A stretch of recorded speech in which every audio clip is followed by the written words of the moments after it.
ప్రభుత్వ అనుమతులు పాటించినటువంటి ప్రైవేట్ పాఠశాలలపై చర్యలు తీసుకోవాలి.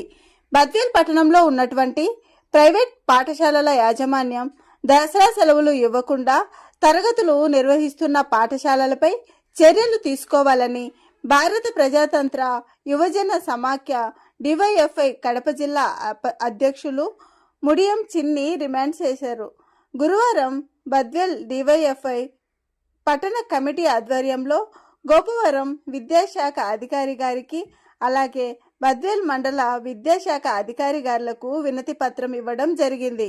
ఈ కార్యక్రమంలో డివైఎఫ్ఐ బద్వేల్ పట్టణ కార్యదర్శి ఎస్కే ఆదిల్, రూరల్ అధ్యక్షులు ముడుమాల ఓపుల్ రెడ్డి, పట్టణ నాయకులు నరసింహ చరణ్ తదితరులు పాల్గొన్నారు. అధికారులు కంప్లైంట్ చేసినప్పుడు కూడా అధికారులు పడుచుకున్నటువంటి పాపాన పాలదు. అదేవిధంగా ఈ రాష్ట్ర విద్యాశాఖ మంత్రి లోకేష్ గారు కూడా సర్క్యులర్ జారీ చేశారు. దసరా హాలిడేస్లో ఖచ్చితంగా పిల్లలకు సెలవుకపోతే అలాంటి పాఠశాలలపై చర్యలు తీసుకుంటామని చెప్పేసి కూడా ఒక పక్క విద్యాశాఖ మంత్రి లోకేష్ గారు కూడా చెప్పడం జరిగింది. జిల్లా అధికారులు చెప్తున్నారు, ఎంబీఓ గారులు కూడా ప్రైవేట్ విద్యా సంస్థలకు కూడా చెప్తున్నప్పుడు కూడా వారిపైన మాటలు వాళ్ళు లెక్క చేయకుండా పరిస్థితి ఏర్పడుతుంది. ఇప్పటికే ఒకటే చెప్తున్నాం, బద్వేలు పట్టణంలో ఉన్నటువంటి ప్రైవేట్ స్కూల్ యాజమాన్యాన్ని కూడా ఈరోజు ప్రభుత్వ ఆదేశాలు ఖచ్చితంగా పాటించాలా.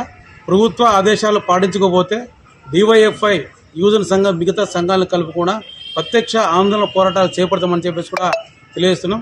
ఆ ఆందోళన పోరాటాల్లో ఏదన్నా జరిగితే దానికి జిల్లా విద్యాశాఖ అధికారులు నాయకత్వం వహించాలా, వారిపైన వాళ్ళు బాధ్యత వహించాల్సిన అవసరం ఉంది. కాబట్టి ఇప్పటికైనా జిల్లాలో ఉన్నటువంటి విద్యాశాఖ అధికారి అయితేమి, ఎంఈఓలు అయితేమి మొత్తం ఈరోజు జిల్లా వ్యాప్తంగా ఉన్నటువంటి ఎక్కడైతే ప్రైవేట్ స్కూల్స్ నడుపుతున్నారో వాటిపైన తక్షణమే చర్యలు తీసుకోవాలా.